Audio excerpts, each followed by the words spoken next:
It was a horrendous life, and she overcame all of that. It is exceptional now. But we have those things that trip us up. And they trip us up over and over and over. In relationships, what are the expectations for how you're supposed to be a wife, or how you're supposed to be a mother, or how you're supposed to be a parent? Are you killing yourself to meet society's expectations and worrying about all the doing, getting the kids to all the groups, getting the kids to school, all of these things, and where's the family time? We're again enchained in bondage to something outside of us. We need to take good looks at that, because until we can go down to the core of where our power is and start to pull that power back in and become empowered, how can we make change? How can we have the life we want? We'll never have, as Maggie talked about, making the circle larger. We can have more in our life if we'll let us have it. But are we going to let us have it if we're so busy keeping us enslaved in bondage? So when you go out there this week and you're looking at your life, just start thinking about some of those things. Why am I doing this? Why am I doing it this way? Why is it so important? In 10 years, will they know if I washed the clothes today? We'll know, you know. Will they know if I weeded the yard?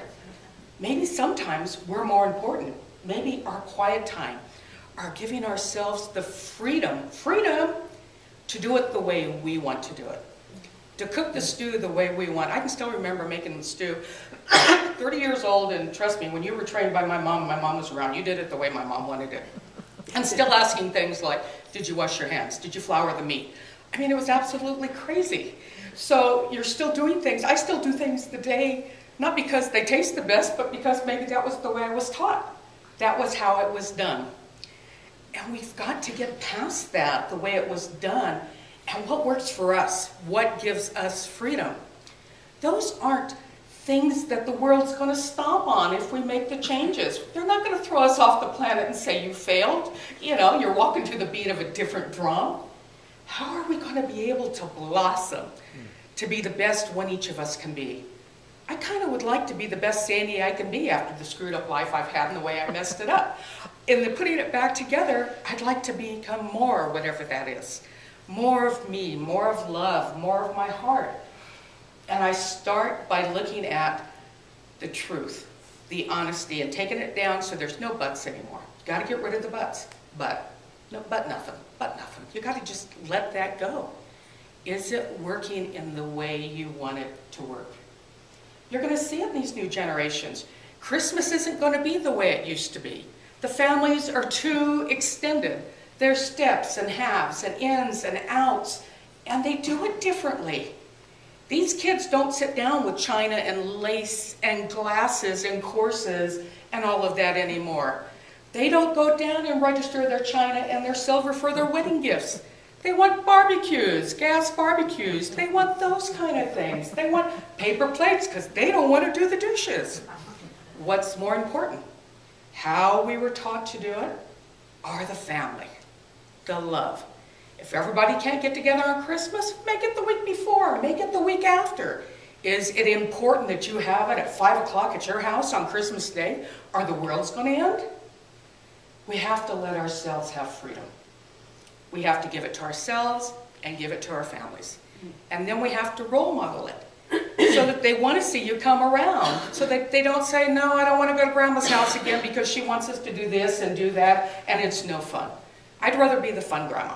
I'd rather be the one that they want to see and they want their kids to see, and they're actually around when I come over to visit, and they show up on time and want to be there and come out and greet me. To me, that's exciting. I'd rather have that in July than everybody at dinner at Christmas time. It's like, I want this place where we're all free to love and to be, and there's no judgment, which starts with, I can't judge me anymore. I have to accept whatever I am, the good and the bad, whatever that is, the light and the dark, whatever that is. I am who I am today because of all of that. But I want to set me free. I have memories of lifetimes being enslaved. I definitely don't want to go back to that.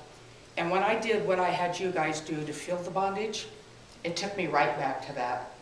And I definitely don't want to go back there. I want my freedom. And I love that gift so much, I want you guys to have it. So think about it. when you react in a certain way and you hear your mom's voice in your mind and you go, oh God, I sound like mom, I sound like grandma. We have the power to change that if we want. And if we didn't like the way it was done to us and we find ourselves passing that on, is that the tradition? Is that the legacy that we want to gift? I don't think so. I would like to change it. And I encourage all of you guys to think about it. To think about what you can do to change. To think about what you can do. To make the first step. When you've got family members or friends that are feuding, talk to them about making the first step.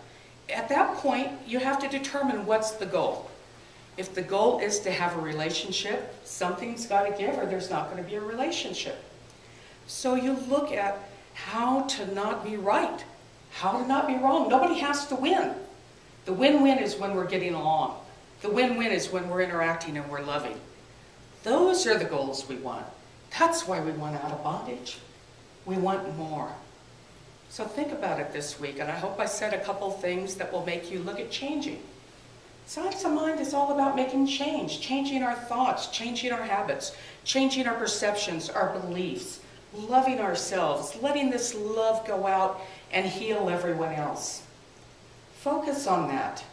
Go see the practitioner today. Think about one thing you're in bondage to. Go see Joanne. She does great treatments. Let someone help you. You don't have to do it alone. If you're in a marriage, talk to each other about it.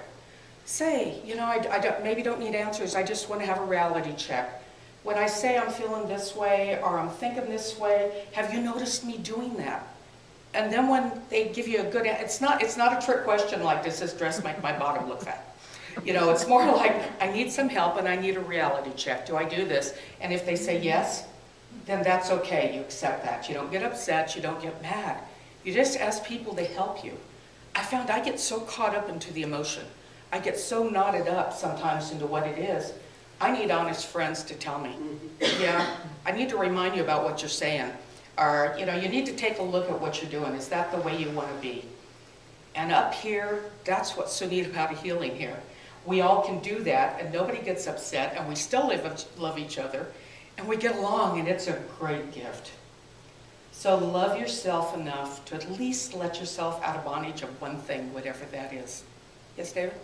I found that this whole thing revolves around pride. Ah, yes. The check mark is to ask myself, am I in pride? Because if I am, I'm shortly to experience a very unpleasant experience. If you didn't hear, he was saying he feels it revolves around pride. And to ask yourself, is it around pride or ego? Ego mind can destroy us. I agree with you. It starts with the mind and then the feelings start to add in. Yes, thank you. That was very insightful. I appreciate that. But do an ego check. Is it because of ego?